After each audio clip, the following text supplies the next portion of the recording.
Continuando o nosso vídeo sobre as 8 eras dos quadrinhos, hoje falaremos das 4 finais. A Era das Trevas. Esse nome foi dado pelo autor Grant Morrison do livro Superdeuses. Aqui ele chamou esse período de Era das Trevas. Outros autores denominam de Era das Sombras ou Era de Ferro, né? Se continuar o raciocínio lá, prata, ouro, bronze, essa seria a Era de Ferro, que vai de 1986 a 94. E quais são as obras, né, marcantes, impactantes, que surgiram nessa época aqui? Pode se sentar porque é só pedrada, são obras impactantes que marcaram a história dos quadrinhos e reverbera até os dias atuais, né?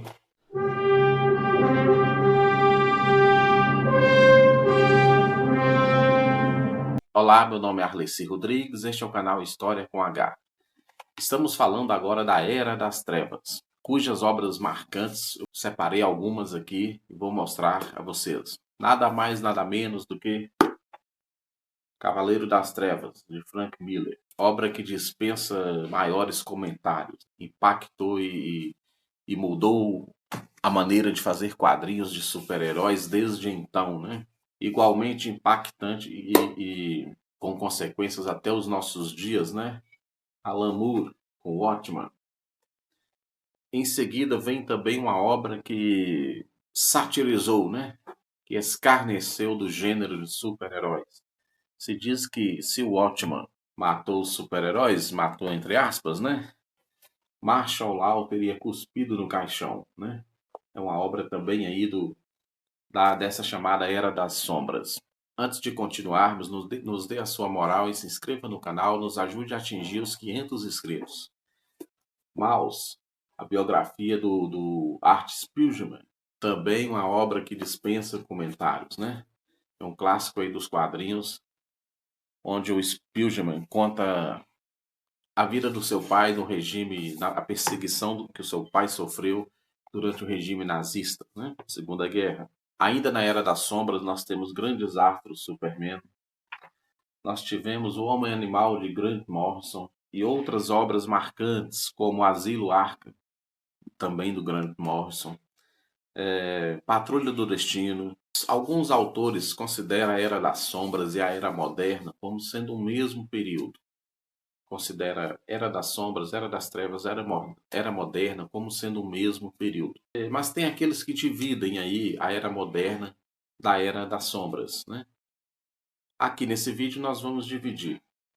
Então, falando agora da Era Moderna, de 1994, né, até aí início dos anos 2000, por aí, 2000 e pouco. O que caracterizaria a Era Moderna? O nascimento do selo Vértigo na DC, né?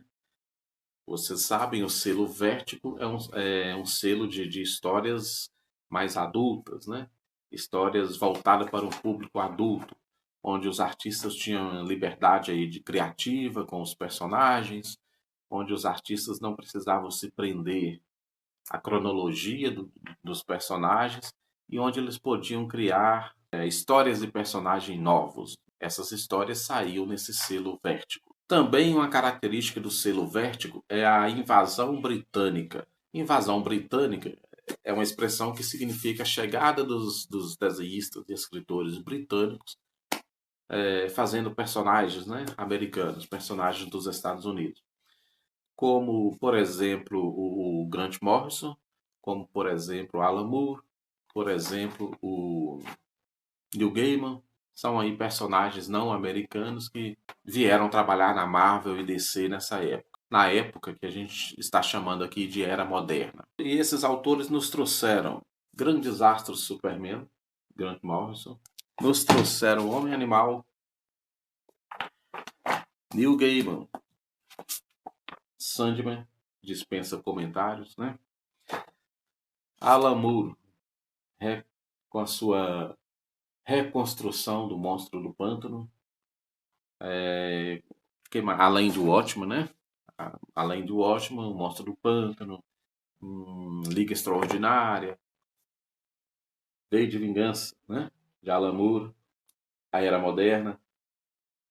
Todas essas são obras marcantes, né? Obras aí que remodelar o modo de fazer quadrinhos, né? Desafiador também, um personagem resgatado lá do ostracismo da DC, né? E ganhou uma roupagem nova nessa época. Tivemos também, ainda nas mãos do Alan Moore, né? Surgimento do John Constantino, né? Efeito colateral aí da sua recriação do Monstro do Pântano. A editora Image, né? Podemos esquecer da editora Image com milhões de venda com Spawn, quando surgiu o Spawn, né? Outro personagem aqui da editora Image, The Savage Dragon. Aqui pelo selo Vértigo, né? História mais adulta do Alan Moore, Orquídea Negra. Isso na era, estamos chamando aqui de Era Moderna. O renascimento dos quadrinhos seria uma outra era, né? Do ano 2000 para frente. Qual obra, qual revista, qual história marca o renascimento dos quadrinhos? Marvel. O grande nome aqui dessa época é o Alex Ross. Do que se trata Marvel? Dispensa comentários, né? Mas aqui é o super-heróis mostrado do ponto de vista que nós humanos o veríamos, né? Como nós humanos o veríamos Thor e um outro vilão se esmurrando no ar? Veríamos apenas vultos, né? Veríamos apenas um flash. Como nós veríamos o Superman passando? Uma mancha azul e vermelha, né? É isso que Alex Ross retrata aqui. O super-herói do ponto de vista do humano, do ser humano. Como o ser humano veria se esse herói existisse de verdade. Nós acompanhamos a história através da lente de um fotógrafo, né? Se o surfista se aproximasse de você, provavelmente é isso que você veria, né? O seu reflexo no corpo dele.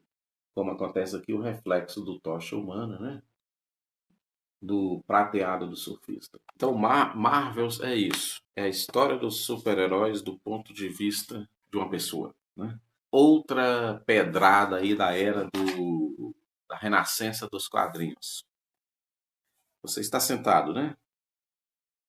Reino do Amanhã, também de Alex Ross, né? A história aqui que nos conta, né, que os heróis veteranos, né, estão aposentados, estão fora de ação, né?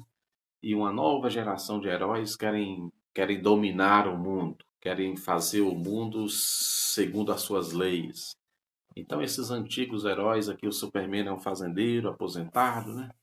Esses antigos heróis têm que voltar à ativa para impedir que esses heróis das novas gerações, né, dominem a Terra e que deixem a Terra ser dominada, ser governada, né, pelo ser humano. Essa é a história do Reino do Amanhã, né? Quais outras obras a renascença dos quadrinhos nos trouxe? Crise da identidade, né? A história de investigação, acontece um crime, uma morte, né? Todos da Liga da Justiça são suspeitos, né? E a história trata aí da investigação para chegar no culpado pelo assassinato da esposa do Homem Elástico, do Homem Borracha. Alan Moore de novo, né? O que aconteceu ao Homem de Aço? Depois da Crise nas Infinitas Terras, né? Alan Moore nos traz essa história muito boa, né? Para onde foi o Superman daquela época? Ainda na renascença dos quadrinhos, Kick-Ass, não sei como pronuncia, né? É o Tarantino dos quadrinhos, né? É sangue para todo lado, né? É violência explícita mesmo. E a última era aí dos quadrinhos, né? Que alguns autores denominaram como a era da diversidade. Essa que vivemos hoje, né? Dos anos de 2010 para frente aí. É a era que nós vemos uma diversidade racial, étnica, né? Nos personagens. É o Superman negro, é o Homem-Aranha negro, é uma Thor mulher, a diversidade sexual, né? A versão feminina dos personagens, né? Que até então não existia, o Coração de Ferro aí, uma versão do Homem de Ferro feminina, né? Diversos outros, né? A diversidade homoafetiva, nós vemos aí personagens se assumindo homossexuais, né? Então essa é, né, a época, a era da diversidade. Os quadrinhos sempre refletiram o momento da sociedade. Se era a Segunda Guerra, tínhamos história dos quadrinhos ambientados na Segunda Guerra. Se é a Guerra Fria, temos quadrinhos ambientados com histórias ambientadas na Guerra Fria. Se é combate ao terrorismo, tínhamos os quadrinhos combatendo o terrorismo. E agora a moda é o politicamente correto, é a diversidade, né? Étnica, racial e sexual, então isso também está nos quadrinhos. Então estaríamos hoje vivendo a era da diversidade. Deixe seu joinha, comente aí no vídeo, se inscreva no canal para nos ajudar e muito obrigado.